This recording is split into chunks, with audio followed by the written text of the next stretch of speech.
I am going to call this a declared quorum, and Heather Ann, can you do the roll call, please?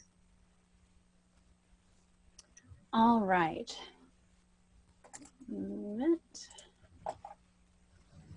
All right. Ms. Kane.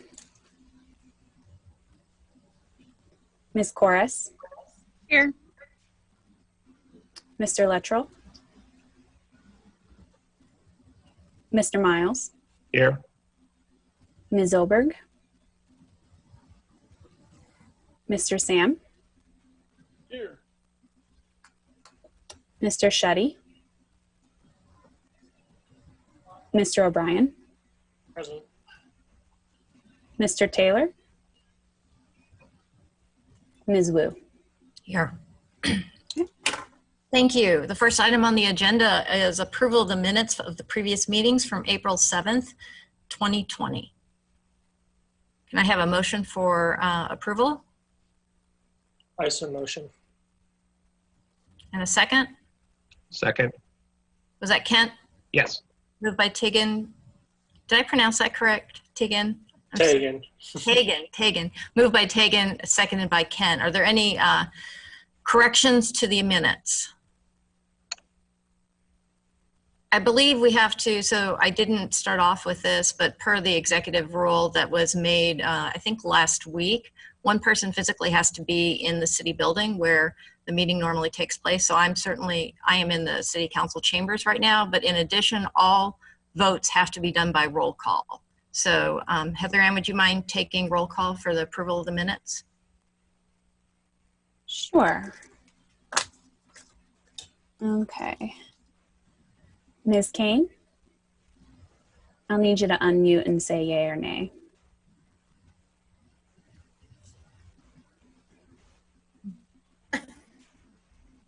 I went ahead and unmuted you that time, Ms. Kane, but for future reference, if you want to unmute, you will go to the bottom left-hand corner and there's a microphone that'll allow you to mute and unmute, but you're unmuted right now.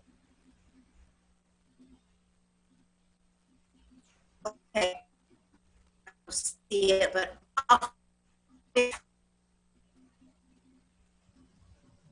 okay. So what am I? I'm sorry. Can you give your vote for approval of the minutes, yay or nay? Yes, Okay, thank you. Ms. Corus? Yay. If they're not present, do I still need to call? Okay, that's what I thought. All right, Mr. Miles? Yes. Mr. Sam? Yay. Mr. O'Brien? Yay. Ms. Wu? Yes. Okay. All right, those minutes are approved. Are there any additions to the agenda tonight? No? All right, seeing none, the first item is public input. I believe we have a couple of attendees. Did Heather or Brian, did we receive any email? We did not receive any public input via email. Okay, so it looks like there's 2 people and participants. If you would like to provide public input at this time, you can raise your hand. All right, I don't see any public input. So the next item is presentations, staff report from the market coordinator, Brian. Good evening, everyone. Staff report, I'll give you an update on our SNAP program. Our application for SNAP match funding with Link Up Illinois has been approved in the amount of $4,000. This new funding plus rollover funding gives us approximately $9,000 in funds for the season, and that will go towards fresh fruit and vegetable only incentives. The market has also received a grant from Farm Credit Illinois in the amount of $5,000, and this will provide matching incentives for all SNAP eligible products at the market. So that would include baked goods as well as meat. The Land Connections proposal for to the United Way in support of a local universal match program did not receive funding. So that is not going to happen through the United Way. There has been a second grant proposal made with Link Up Illinois, the people who currently provide us with our SNAP match funding. buy the land connection for a universal SNAP system that would cover the outdoor Urbana market as well as the indoor Urbana market and Champagne's farmers market. But we are waiting to hear results on that. So are there any questions about SNAP funding? Okay. Moving on to the COVID-19 adventure that is the farmers market. So the market has been operating under COVID-19 guidelines for 6 weeks. They've generally been well accepted by vendors and patrons. We've had a fairly high compliance rate with our request to wear masks. Maybe we get 5 or 6 individuals a market day that do not want to wear a mask, but generally they'll either not enter the market or put one on. And social distancing seems to be fairly well adopted among the patrons. It is expected that the physical distancing requirements will be in force throughout the duration of the market. So that means that our spacing and lines and such will kind of remain the same at the market for the remainder of the season. Attendance, it should be, I do want to note that like in the past, we've had like a very, very estimated attendance. And this attendance is pretty much a hard target entrance count. So attendance has been about half of what it has for the prior year. But it seems that attendance is on the rise. I think we might have broken 2,000 this past weekend. And people are definitely coming out and buying more so than just coming out to look and wander through.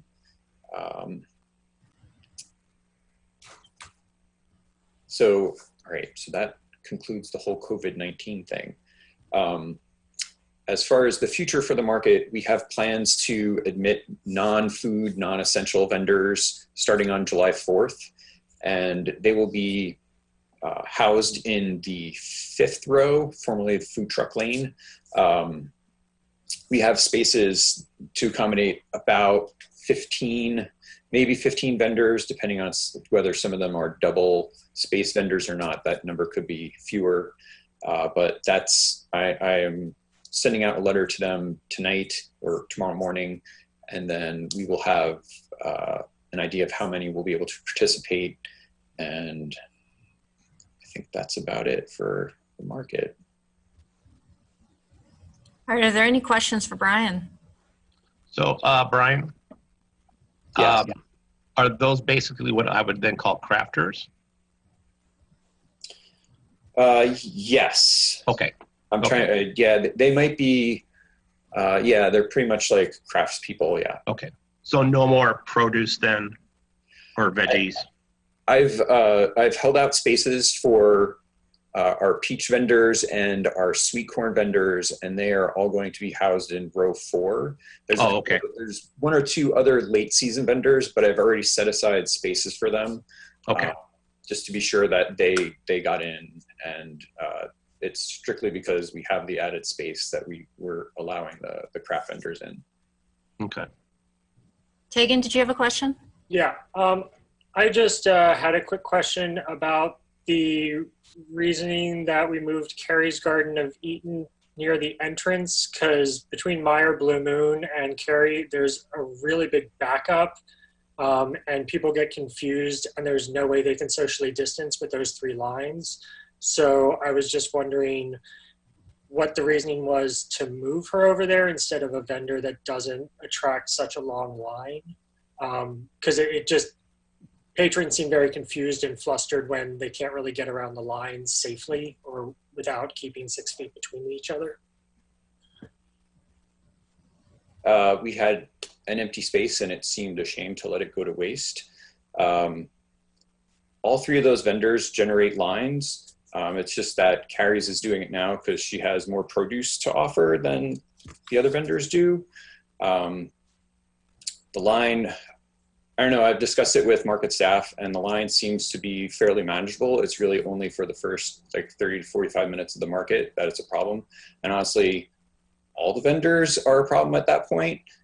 So I think I've discussed it with Carrie, and she is supposed to be bringing on more help to kind of alleviate the line situation.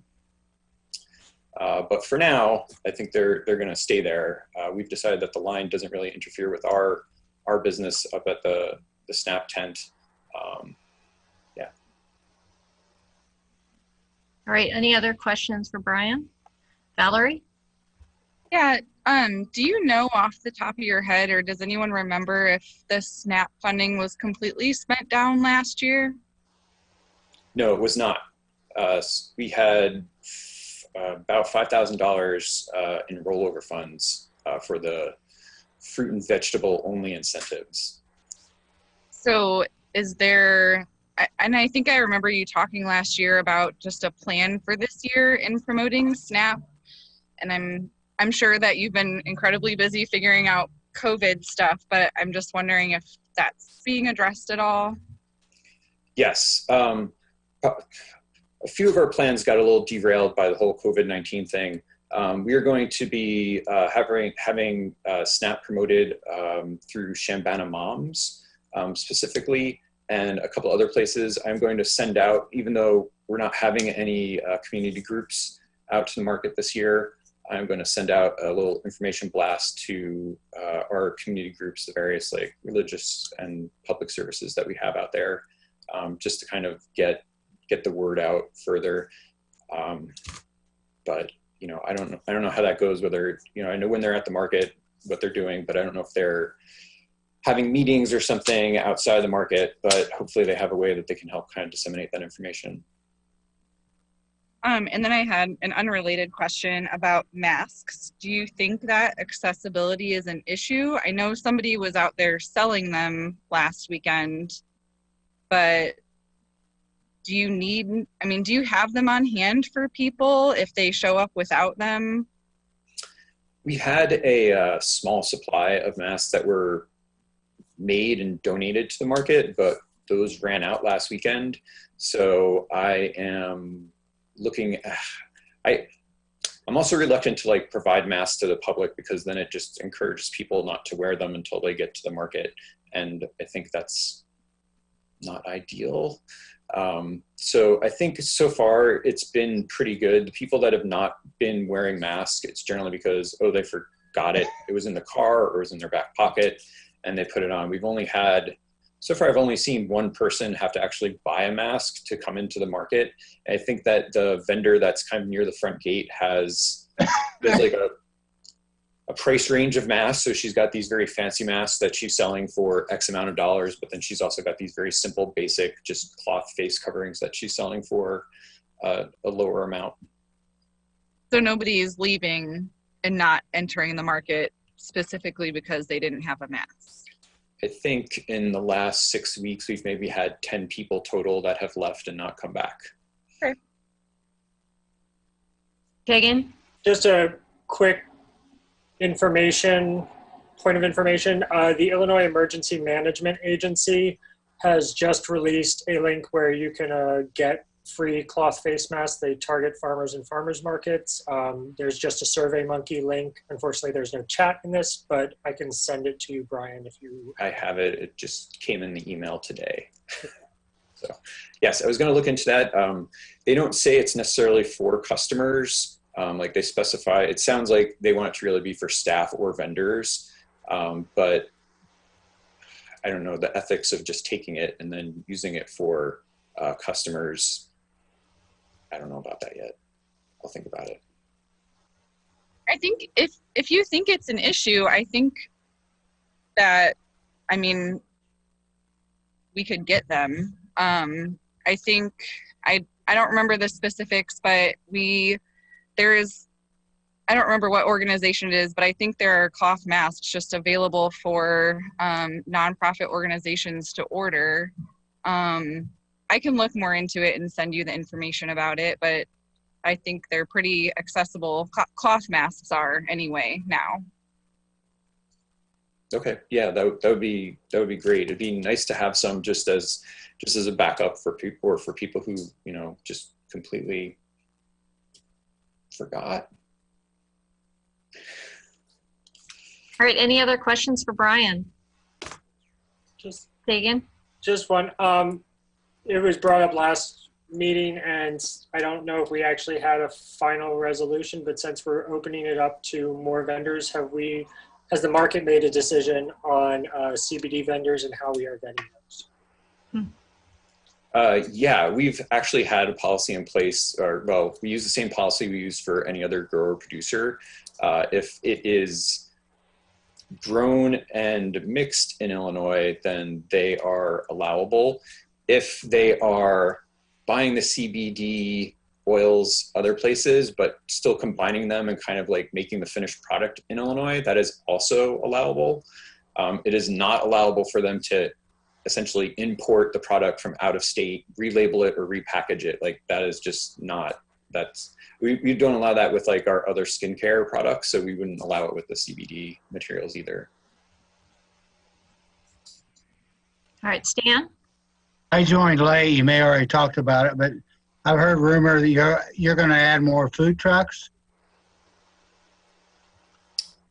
Is that true? One more food truck.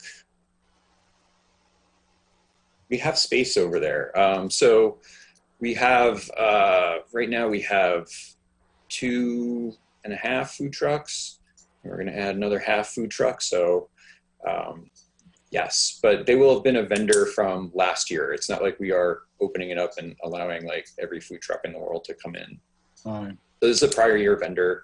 They were new last year and they're going to come back this year. Yeah. All right, Brandon?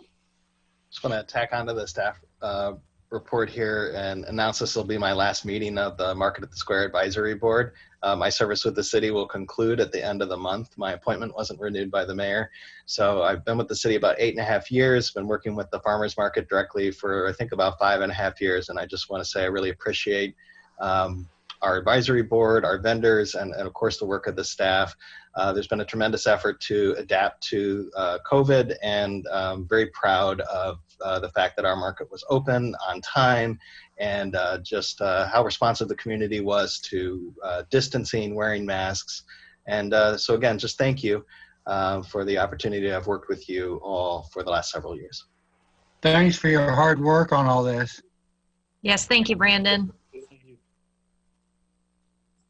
Brian, I had a question. Have you heard any reports in terms of the amount that people are selling? You had said that there were fewer people just kind of window shopping and more people just coming to buy certain things. I was wondering if you had any just I don't have any hard numbers, but I can tell you that it seems like quite a few of our vendors have been selling out prior to the end of market, if not coming close. I mean, I can't vouch for everybody, but I know quite a few of them have been selling out. I can address that. All right, Stan? Yeah, it's been really interesting. First couple of weeks, it was challenging, but folks are coming out, and a lot of new people. I think they're just wanting to get out. So, you know, the sales aren't great, but it's really been surprising. As Brian knows, I hate the thing, but you know what? This is the best we can do. And I think people are adapting, and they're learning how to run the ropes. And so I think it's great. It's really good. So thanks for you guys' hard work, whoever's doing everything. Thank you. All right, any other questions for Brian? No, seeing none. What's next on our agenda? Do we have any new business to cover? I don't believe we do. Nope, I'm not seeing any. And that is the end of our agenda for tonight. In order to close, I believe I need a motion to adjourn the meeting. Anybody willing to give me a motion? Also move. So Tegan, did you give me the motion and Stan second? Was that fair? Sure. I'll work. Heather Ann, will you call the vote?